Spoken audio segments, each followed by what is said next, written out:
My name is Eleanor Vance. My husband, Richard, has been gone for 3 months. I thought the worst part was the silence in our home on Broad Street, the silence where his laughter used to be. I was wrong. The worst part was today, the day the bank came, and the day I finally unlocked his second phone. This isn't a story about a grieving widow. This is a story about a woman deceived, betrayed by her own daughter, and having to discover that her 40-year marriage was an elaborate lie. And it's the story of how I took it all back. It started on Tuesday morning with a knock on the door. It wasn't friends stopping by with condolences. It was a man named Henderson from the downtown bank. He sat on my mother's antique sofa, sweat beading on his forehead even though the room was cool, and told me I had 30 days. Not to make a late payment, 30 days to pay $1.2 million. I laughed, a dry, confused laugh. "Mr. Henderson, there must be a mistake. Richard and I don't carry debt. This house is my family home. It's been paid off for decades." He didn't laugh. He pushed a folder across the mahogany coffee table. "Mrs. Vance," he said, his voice full of pity, "Richard took out a second mortgage on this property 8 months ago, a balloon loan. He hasn't made a payment in 6 months. Since his passing, it has gone into default. $1.2 million. The room started to tilt. "Richard handled the finances," I whispered. "He always said I was protected." "I'm sorry, ma'am," Henderson said, standing up. "The bank must seize the asset, unless you can pay the balance in full." He left, leaving me stunned in a new kind of silence. The silence of financial ruin. Where had I been? What had I been doing? What did Richard do with that money? I went into his office. It was exactly as he'd left it. The smell of leather from his chair, of tobacco from his humidor, the smell of 40 years of trust. Now, it smelled like a crime scene. I started searching, not for money, for answers. I opened every drawer, flipped through every ledger. Nothing. Just safe investments, boring dividends. And then I felt it. My hand brushed against the underside of the heavy oak desk, taped with electrical tape in a place no one would ever accidentally touch, was a phone. A cheap, black burner phone. Not the iPhone I had buried him with. My heart hammered against my ribs. I'd seen this phone charging in his golf bag months ago. I'd asked what it was. "Just an emergency work phone, darling. For the secure line." I believed him. I turned it on. The lock screen demanded a 4-digit PIN. I tried, trembling. My birthday? No. Our anniversary? No. Our daughter's Amanda's birthday? No. I stared at the screen, feeling stupid. Then a thought flashed. 0814. August 14th. A day that meant nothing to me. The phone unlocked.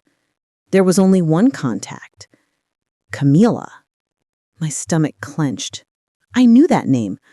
Camila Rodriguez, his protege from the Savannah office. A sharp young woman he said was the future of the firm. A woman who had sobbed at his funeral, and I, in my blind grief, had hugged her and told her Richard adored her too. I opened the photo gallery. It wasn't work photos. It was pictures of a house on the coast. A little boy, maybe 5 years old, riding a bicycle. And Richard in a polo shirt and shorts, looking 10 years younger, laughing. A laugh I hadn't seen in years. I scrolled. Richard and Camila raising champagne glasses. The little boy, asleep on Richard's chest. A second life. A second family. Then I opened the messages. Hundreds of them. Camila. He had another seizure. The doctor says we need more tests. Richard. Don't worry, my love. The money is coming. I'm handling it. And then one message from 3 days before his heart attack. Richard. It's done. The $1.2 million is transferred. The Savannah house is yours. Our son will never have to worry. Tell him the treatment is paid for. The truth hit me. The shock was so strong I couldn't breathe. The $1.2 million wasn't a bad investment. It was theft. He hadn't mortgaged our house. He had mortgaged my house, the house my father left me. And he had stolen that money to give to his other woman to pay for his other son's medical treatments. The grief I had felt for the last 3 months evaporated. It was replaced with something cold and hard and sharp. I was no longer a grieving widow. I was a target. I picked up my phone. I called my daughter Amanda. She's a lawyer. She's brilliant. She's practical. She would know what to do. She would fix this.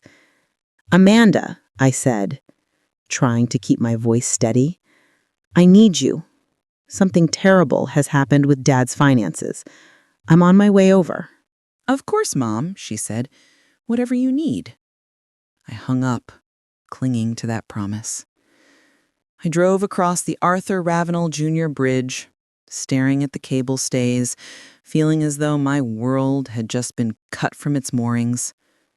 I had no idea that when I got to Amanda's house, I was walking into the second and greatest betrayal of my life. I pulled up to Amanda's house in Mount Pleasant. It was nothing like my home on Broad Street.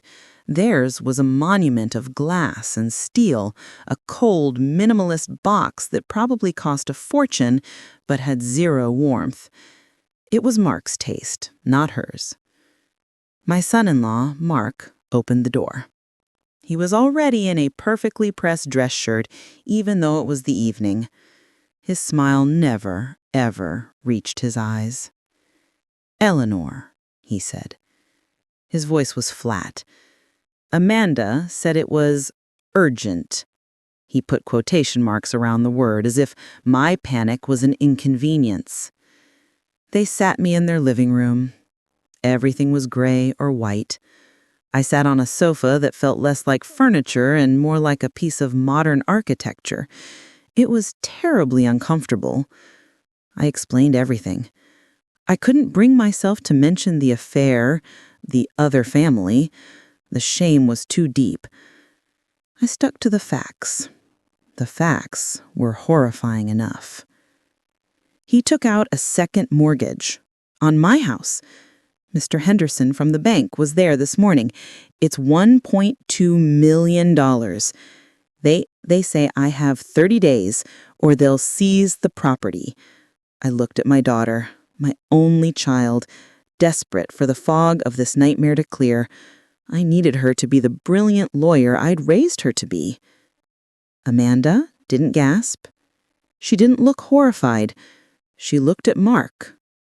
It was just a quick, silent glance, and he looked back. In that single split-second exchange, a cold dread pooled in my stomach. It was a look of confirmation, not surprise. Mark leaned forward, placing his coffee cup on a coaster with meticulous care. "Eleanor, $1.2 million is a significant liability. Richard was reckless. It's a terrible position he's put you in." "Mark, I don't understand. I don't have that kind of money. You know I don't." "And neither do we," he said, his voice sharp and final. "We can't expose our own finances to that kind of debt.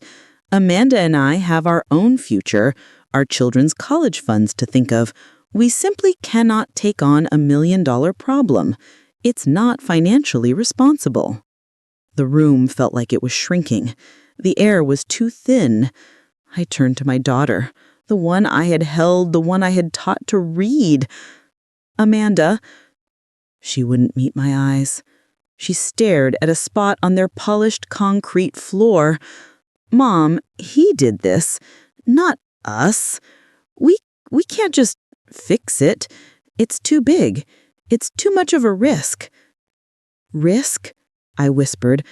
I'm going to lose my home, the home I grew up in. I'll be on the street. Amanda, look at me. She finally looked up, and her eyes were cold. It was like looking at a stranger. Don't be dramatic, Mom, she said. Her voice was sharp, annoyed. No one is going to be on the street. Mark chimed in, his tone suddenly helpful, practical. It was the most terrifying sound I'd ever heard. We've been researching, actually, just in case something like this happened. Richard's finances have been a concern for a while. Researched what? There's a very nice senior living community in West Ashley, the Azalea Gardens. It's safe, clean. They have organized activities. We looked at the brochure. It's lovely.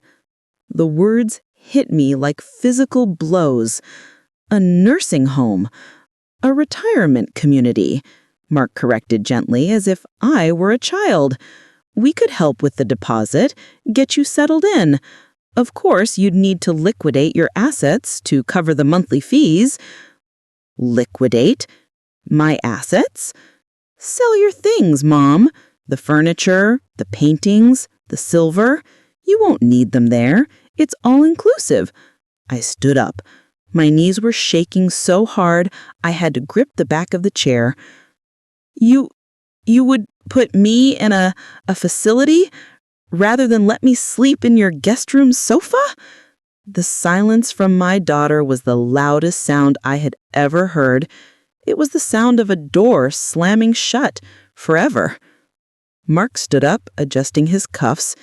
It's the most logical solution. I looked at them. My husband had betrayed me in secret for passion. My daughter, my own flesh and blood, had just betrayed me to my face for convenience. I walked out. I didn't cry. I was too cold for tears. I drove away from that sterile, gray house. I realized the truth. I had no home. I had no family. I had nothing. I didn't go back to Broad Street. I couldn't bear to look at the walls that had lied to me for 40 years. I drove until the pastel colors of Charleston faded into the harsh fluorescent lights of the interstate. I found a motel. The Palmetto Inn. Its sign buzzing, a palm tree missing half its neon fronds. I paid cash for 1 week. My new home. The Palmetto Inn smelled of stale smoke, bleach, and despair. My room was beige. The carpet was sticky. The lock on the door felt thin. Days turned into a blur, then 2 weeks. My 30 days were running out. I did what Mark had suggested. I liquidated. I called an auction house. I watched, numb, as strangers put yellow tags on my mother's silver, on the Chippendale chairs my grandfather had cherished. I watched them handle my life, calculating its worth in dollars and cents.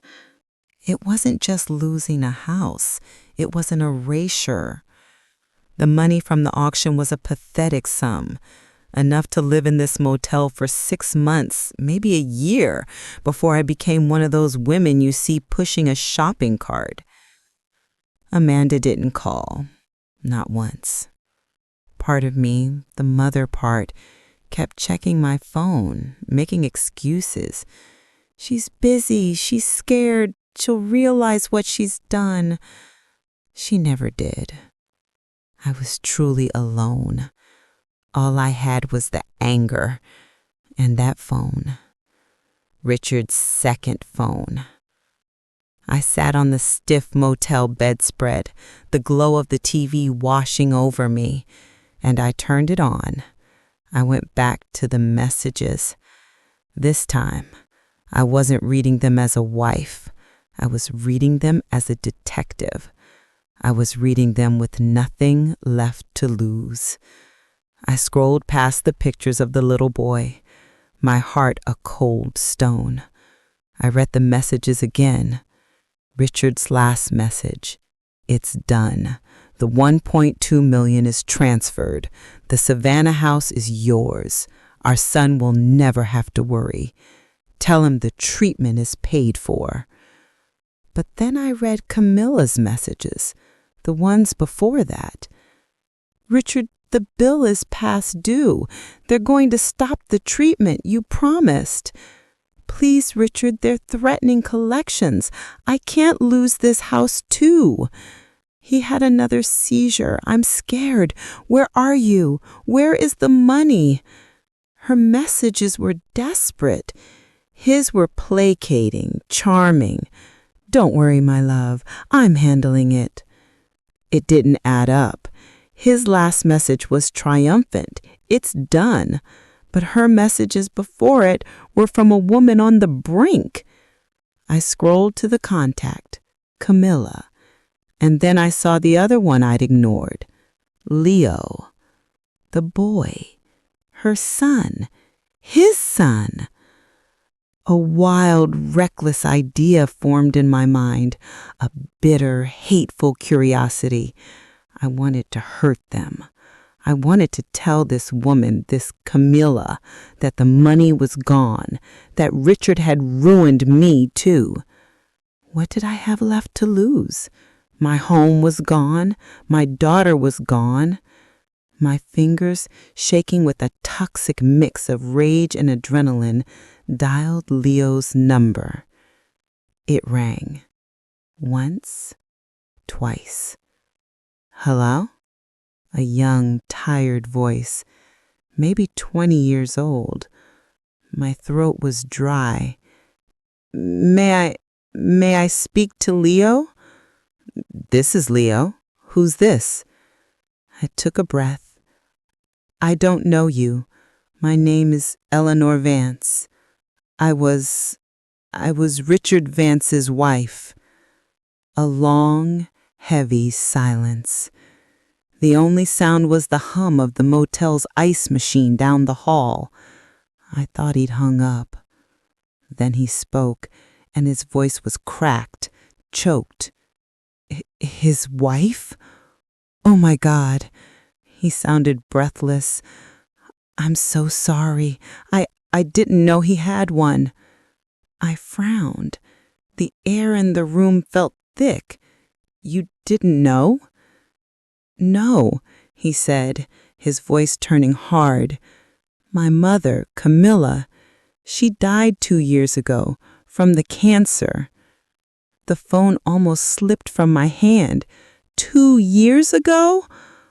Richard promised her the world, Leo's voice continued, gaining a bitter strength. He said he'd pay for the experimental treatments. He said he'd take care of us. Then he just disappeared. He let her die in debt. I'm working 3 jobs right now trying to pay off the medical bills he left her with. I couldn't process the words. Camilla was dead. The timeline was wrong.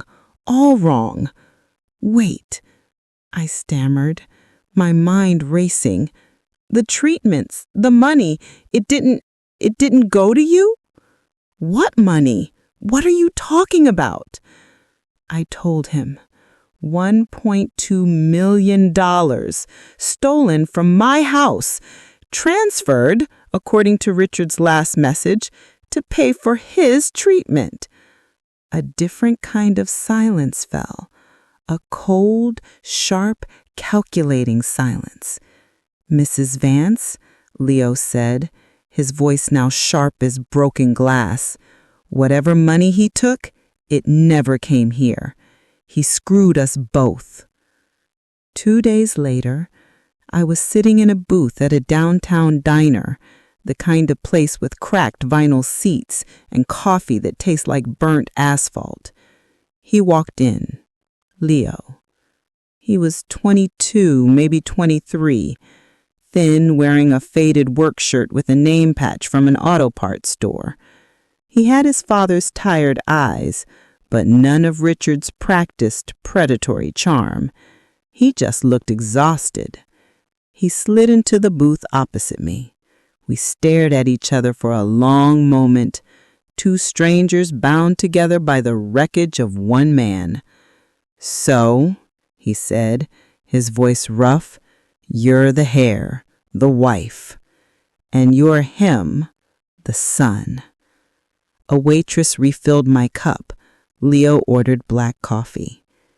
"He ruined her," Leo said, not looking at me, just staring into his empty cup. "He believed every lie he told. She thought they were going to be a family. She thought he was saving her.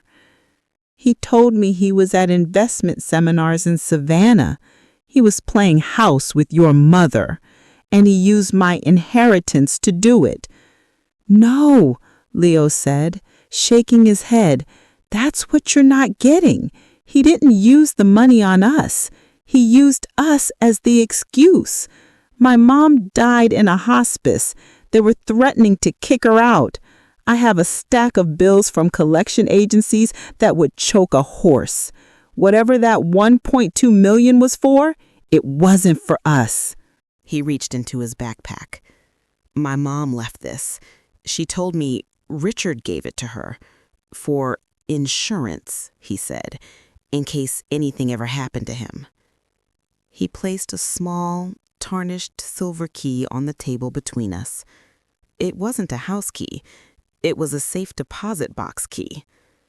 "I tried to find the bank," Leo said, "but his name isn't on any box I can find. I figured maybe your name is." A spark. The first flicker of something other than despair I had felt in months. I whispered, "He played everyone. His wife, his mistress, his daughter, his son." "He was a monster," Leo said, simply. We sat in silence. He wasn't my enemy. He wasn't the product of an affair I should hate. He was just a boy, drowning in his mother's medical debt, left behind by the same man who had destroyed me. "The bank, my bank, is First Patriot. Maybe it's there." "Maybe," he said. We had a plan. A fragile, desperate plan.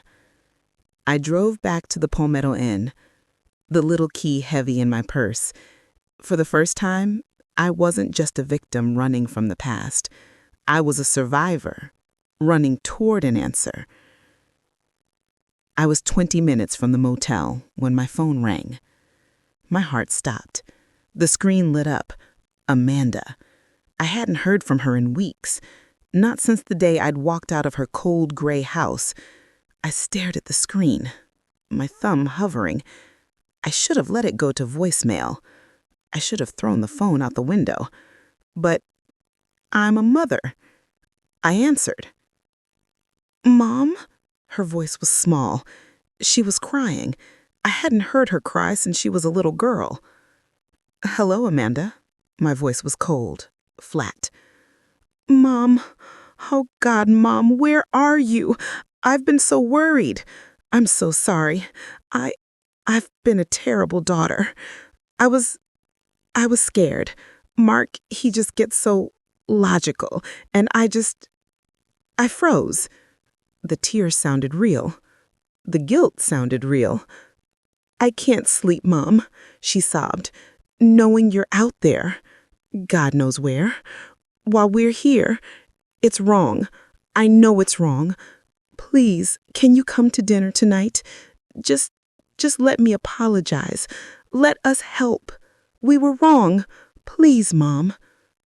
The hope I'd been starving for flooded my system. It was so powerful it made me weak. She was my daughter. She had made a mistake. She was scared, but she was coming back. "Yes," I whispered, tears welling up in my own eyes. "Yes, Amanda, I'll be there." I hung up and called Leo. "My daughter just called," I said, my voice thick with relief. She apologized. She wants me to come for dinner. She wants to help." A long silence on Leo's end. "Mrs. Vance," he said slowly, That sounds too easy. Be careful. People like that, they don't just change. She's my daughter, Leo, I said, a little sharper than I intended. She made a mistake, but she's still my family. I hope you're right, he said. Call me after. Let me know you're okay. And don't mention the key. I hung up, annoyed by his skepticism. He didn't understand. He couldn't. This was the moment it all turned around. I wasn't alone anymore. My daughter loved me. I drove to Mount Pleasant, hope swelling in my chest. I walked up to that cold steel door, ready to forgive, ready to be a mother again. I had no idea I was walking into the final and most brutal betrayal of my life. The door opened and Mark was smiling, a real smile. It was unsettling. "Eleanor," he said, his voice warm. He actually hugged me. It was awkward, stiff. "Thank God you're here. We've been worried sick." Amanda ran out from the kitchen and threw her arms around me. "Mom, I'm so sorry." The table was set. Roast chicken. Wine was poured. It was a perfect picture of a family reunion. It felt completely, terribly wrong. "We need to fix this, Mom," Amanda said, grabbing my hand across the table. "Mark and I have been doing some digging. We've been looking into Dad's finances, and we found something."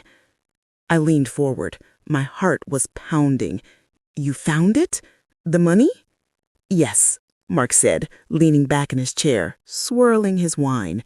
He looked like a man who had just won a prize. "Richard was a snake, Eleanor. A very, very clever snake.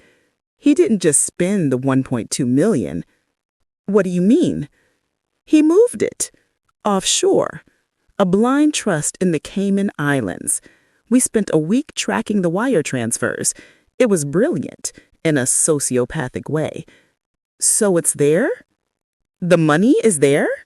"Yes," Amanda said, her eyes shining. I felt like I was going to faint from relief. "But how do we get it? Can we get it back to pay the bank?" Amanda and Mark exchanged that same quick glance they had shared weeks ago, the one that had chilled me to the bone. "Well," Mark said, setting his glass down, "the trust was, of course, set up to be completely anonymous, untouchable by creditors. Richard was smart. He knew that when he died, everyone would come looking. But who was the beneficiary?" I asked. "Surely, as his wife—" "It's not you, Mom," Amanda said softly. The room went quiet.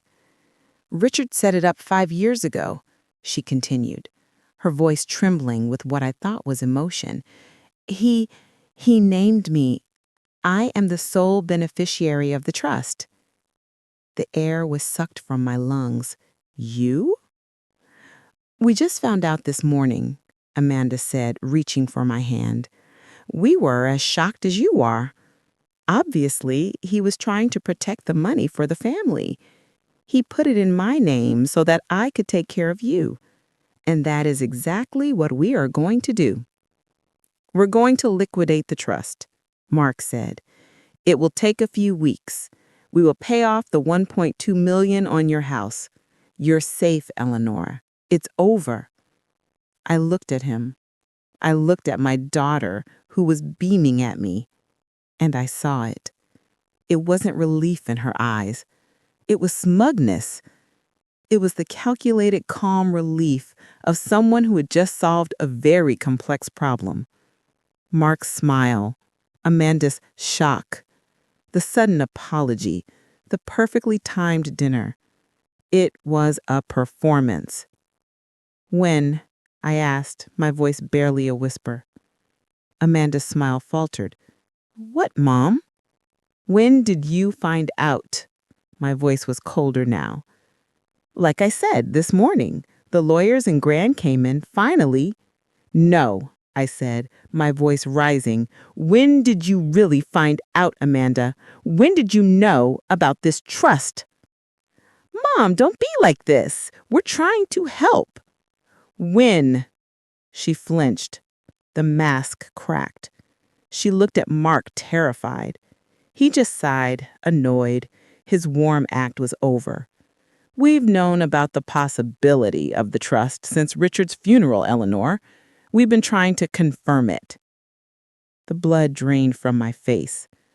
The day I came here, the day I told you I was going to lose my home, the day you told me to go to a facility, you knew? Amanda started crying, but this time the tears looked pathetic. It wasn't confirmed. We didn't know if we could access it. We couldn't make promises we couldn't keep. It was complicated. Complicated, I repeated. The word was acid in my mouth. You let me, I said, my voice shaking with a cold, pure rage I had never felt. You let me go to a cut-rate motel. You let me sell my mother's silver while you were confirming whether or not you were a millionaire. You watched me drown just to see if you could get your hands on the lifeboat first. That's not fair, Amanda shrieked. Fair? I stood up, throwing my napkin onto the table. The roast chicken suddenly looked grotesque. You're right. It's not fair. Your father was a thief. He stole my past. But you are so much worse. I walked to the door. You tried to steal my future, I said, looking back at them. He stole from me for a stranger. You did it for convenience. I walked out of that house. The night air was cool.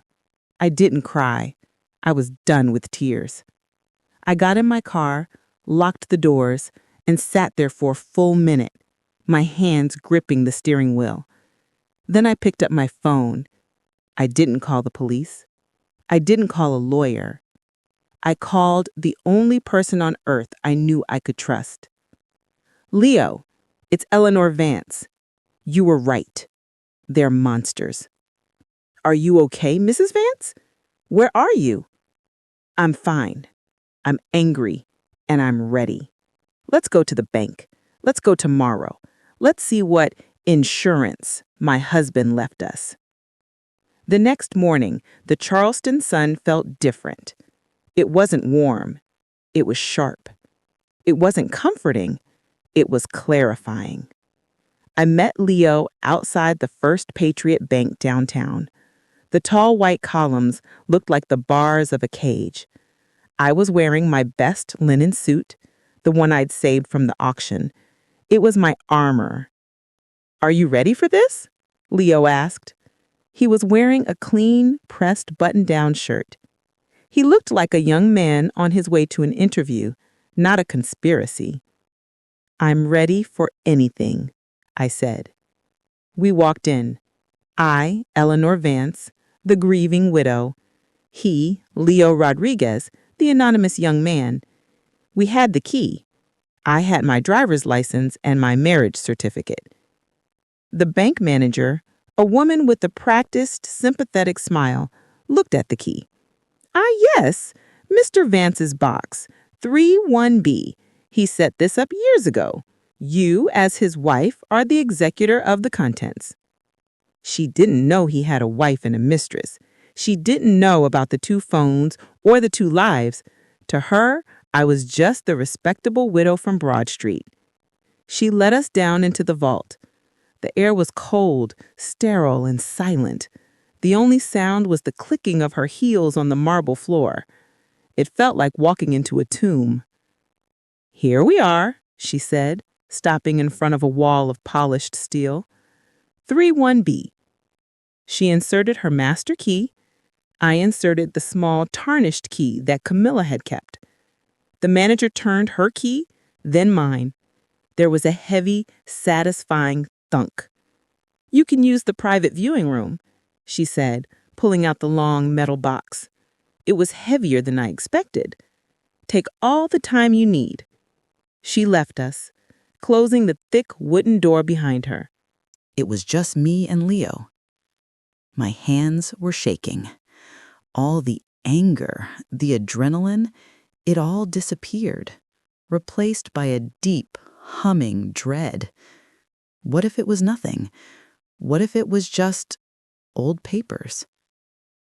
"You should do it," Leo said, his voice quiet. I put my hands on the lid.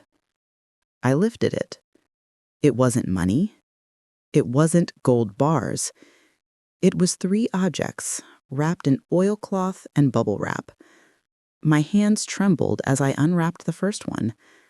It was a small painting, in a heavy, ornate gold frame.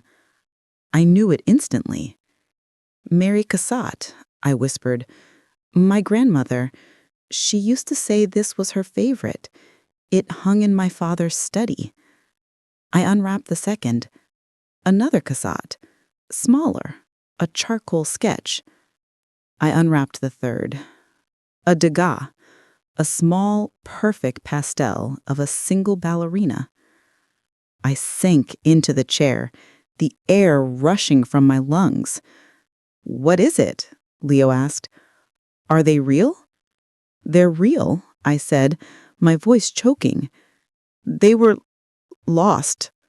20 years ago, Richard told me they were stolen in a gallery fire while being reappraised. A tragedy, he called it. He collected the insurance money for them." Leo leaned against the wall, running a hand through his hair. "So he didn't just steal from you now. He's been stealing from you your entire life." It wasn't a $1.2 million betrayal. It was a 40-year betrayal. Richard hadn't just mortgaged my house. He had hollowed out my entire history, piece by piece. He stole my paintings, collected the insurance money, and then hid the real assets, waiting. Waiting for what? Waiting for me to die so he could give them to his new family? Waiting to flee the country? It didn't matter. He was gone, and the paintings were here. "What are they worth?" Leo asked. "The insurance claim 20 years ago was for $2 million. Now, I don't know, 10? 15 million? More than enough to buy and sell my daughter's $1.2 million 10 times over. This wasn't an insurance policy. This was the real prize. This was what he was hiding from everyone." I looked at Leo, the son of my husband's mistress, the boy who was working 3 jobs to pay off the medical debt that Richard had abandoned. My daughter, my own flesh and blood, had left me to rot for a fraction of this. This boy, who owed me nothing, had just handed me my freedom. I stood up. I carefully rewrapped the paintings. "Amanda can have the blood money in the Caymans," I said, my voice no longer shaking. It was clear as a bell. "She can have that dirty $1.2 million. It's poisoned." I picked up the box. It was heavy, but I felt strong. "What are we going to do, Mrs. Vance?" Leo asked. I looked at him, and for the first time in my life, I saw a new kind of family, not one of blood, one of survival. "First," I said, "you're going to call me Eleanor. Second, you're going to quit those 3 jobs. And third, we're going to go get a very, very good lawyer." We walked out of the viewing room. We walked past the bank manager, who smiled politely at us. We walked out of the cold, sterile vault and into the bright, hot Charleston sun. My house on Broad Street would be sold. My past was a ruin. But as I stood on that sidewalk, holding a box full of my stolen history, with this brave young man by my side, I wasn't a victim. I wasn't a widow. I was free, and I was just getting started. I want to know what you would do.